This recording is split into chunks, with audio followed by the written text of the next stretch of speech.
Okay, in this tutorial we're going to visit the notion of LEQs.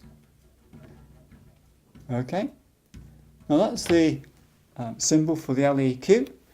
The A here stands for awaiting, EQ stands for equivalent continuous, and T is the time period of the LEQ. We know that there's a formula to predict this figure. Okay, it's 10 log 10 to the power of L1 over 10 times T1 plus 10 to the L2 over 10 times T2, etc. divided by capital T. We're just going to consider one term in this tutorial. Okay, so the L1 here is a sound pressure level or sound intensity level that you've been exposed to for a certain time period T1. So for example, it could be that you're exposed to 90 decibels for say 2 hours. Okay, now in this particular tutorial what I'd like to do is to consider rearranging that formula for T1. Okay, now this is actually something that we do quite often in this course, and the reason why we do this is that when we look at noise at work regulations, we often have to look at the maximum LEQ that you can be exposed to, which is 85 dB. We often look at situations in the working environment where somebody might be working at say 95 or 96 decibels, and we want to know how long they can spend in that working environment before they reach the legal limit of 85. So what we have to do then is to rearrange this particular formula here for T1. So this tutorial will do just that. So the first thing we need to do in all formulas whereby we need to get to a term in the log term, in this case it's T1, we need first of all to isolate the log term.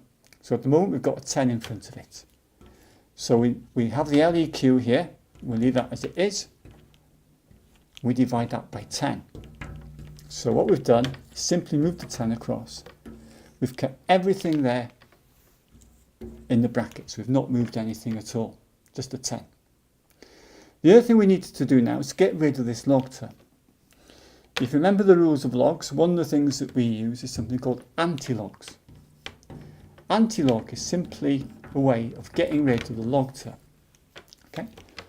If we get rid of this log term here, we need to do the equivalent action to this side here. So in this particular case here, when we anti-log this side, it simply becomes 10 to the power of the LEQT divided by 10. So that's going to 10 to the power of all that, equals, when you anti-log a log term, the log just simply disappears. So all we end up with is this term here. So nothing has changed apart from the fact that we've eradicated the log. Now we look at something that we can rearrange with a bit more simplicity. We're after T1, so what we can do here, and we'll get to the end of this screen here, T1 is there, so I'll just put a line here to separate these. We've still got this 10 to the LEQ over 10 there. Take the big T across, which is gone to there. We take this term here down to the bottom. So all we've done is switch these terms around. So this formula is particularly useful when we want to find the time period that you can be exposed to at a certain level before you reach the legal limit. So the legal limit would be say 85 here, and that would be for 8 hours. Okay, so the big T here would be 8 hours, this would be 85, and this would be the desired level or the level that you're working at. Okay, so that could be anything above the 85 value. Okay, and that completes that short tutorial.